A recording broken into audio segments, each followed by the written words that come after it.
Oh, what's up guys? Ayun, good morning.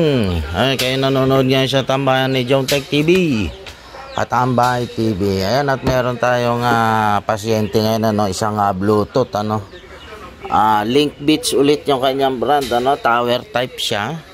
Meron siyang issue na low battery, Yun, natin siya. Full charge naman yan. USB driver mode. Kanyang problema. Ayan, namamatay siya, Nagre-restart USB siya. driver mode. Okay. Ayan, namamatay, Okay. Meron tayong simple tips dito sa ating mga kaibigan, dito sa mga user ng ganitong series ng Bluetooth speaker.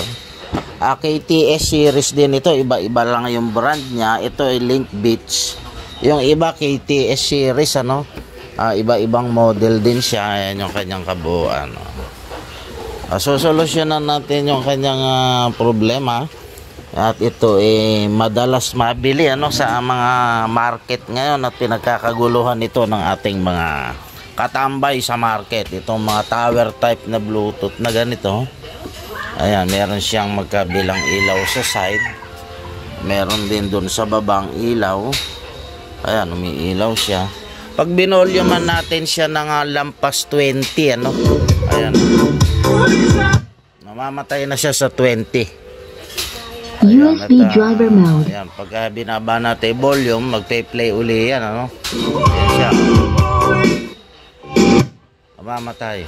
Basta lumampas siya sa 20, mamamatay. USB driver mode. Ayan, tapos magre-reset uli siya sa volume.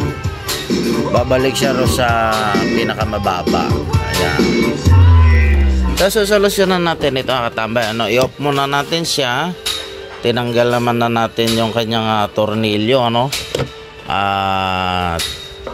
alisin muna natin, yung first step natin dito, aalisin muna natin yung battery.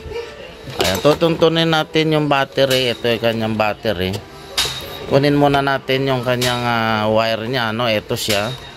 Bunutin lang natin yung kanyang battery para safe tayong magre-repair, Ayan, alisin lang natin yung battery niya para walang mag-short, in case na may sumabit, hindi maapektuhan yung ating module, So meron tayong ibabahagi dito. Ito yung kabuuan niya, mga katambay. Meron kasi siyang tinatawag nating over voltage protection, Ngayon, sa IBSA model kasi na ito, meron siyang isa, dalawa, tatlo na transistor na SMD. Ayan yung isa, Ito yung isa. Ayan, mga over voltage protection niya yan. Ayan yung isa. Ayun pa yung isa. So, sa pagto-troubleshoot natin ng ganito, iisa-isahin natin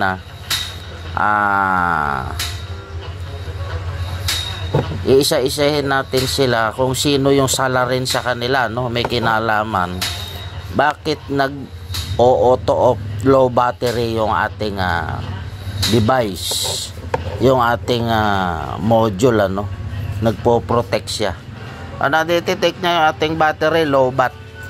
Kaya magsasign siya, mag-audio siya, low battery. Ayan. Okay?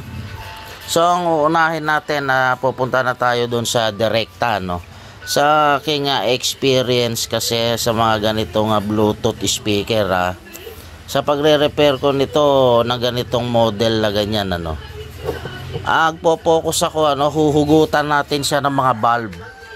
Ayan, yung mga umiilaw-ilaw na yan sa tabi, ito yung kanyang mga wire, tatlong itim yan. Ayan, ito ilaw, ito ilaw din ito. Lahat ng itim na ito ilaw. So iisa-isahin nating bunutin, Ayan, ibabalik muna natin yung kanyang battery. Papakita lang natin para malinaw sa ating mga katambay. Ayan, balik muna natin.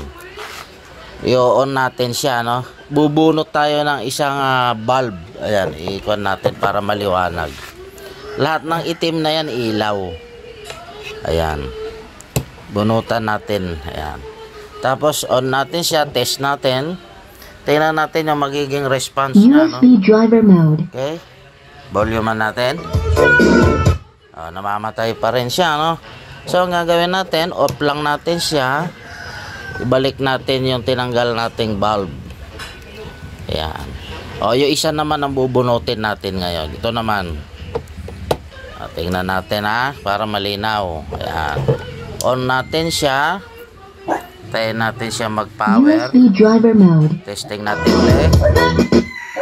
Namamatay pa rin, ano? Okay, i-off natin uli. Pangalawa na yan, ano? Yung supply natin, 3. Kunin natin.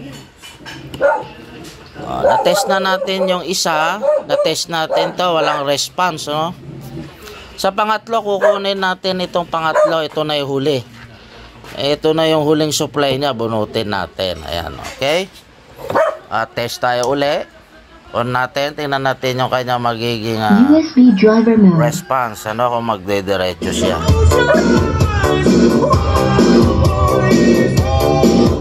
Okay, ayan. Nakita niya, malinaw mga katambay, ano? Tinest natin yung kanyang bulb.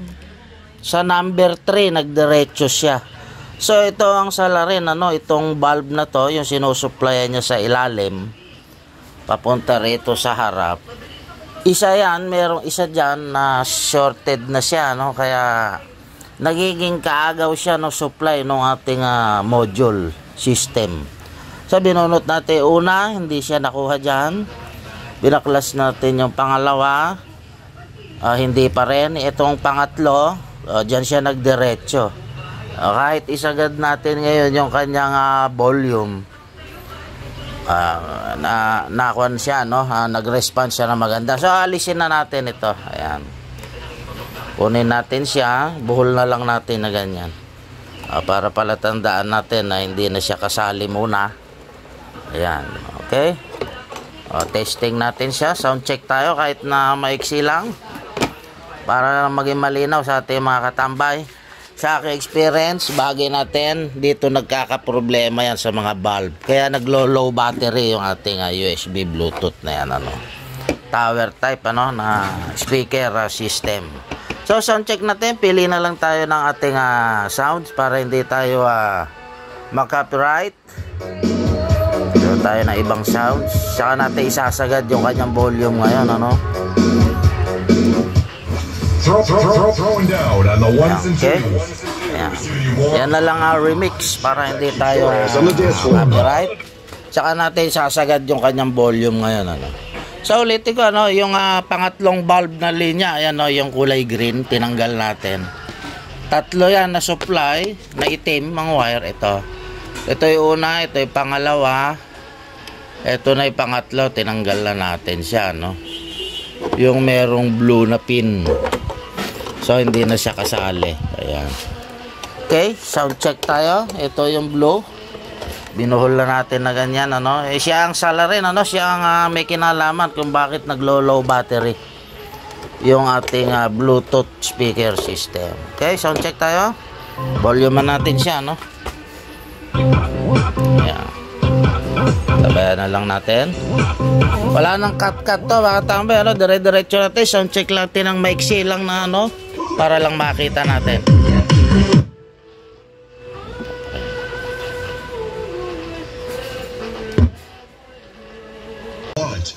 Okay, sound check tayo. May 2 bar na siya, no? Paglobat natin siya kanina, alalayan muna natin ng charger niya. Test natin siya, no? Okay, 25. Hindi na siya, ano, no? Hindi siya namamatay siya. Ganyong kadin na volume niya kanina, namamatay. So, alisin mo lang natin ito. Ayan, okay? Ito yung kanyang ilaw, ano, dito. Ayan yung kanyang ilaw. Alisin muna natin. Sound check tayo kahit maiksi. Tingnan natin kung bibitaw pa, no?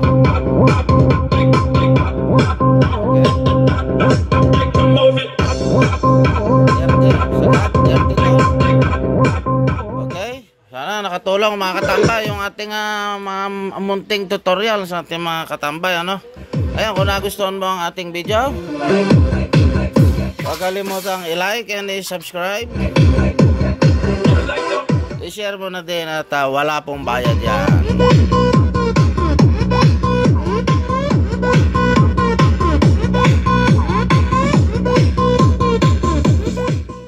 putulin na natin dito yung ating video mga katambay. Kita-kita tayo sa susunod nating video. It's all about electronics tutorial tips and solutions. Ay kayo nanonood niya sa tambahan ni John Tech TV. Katambay TV.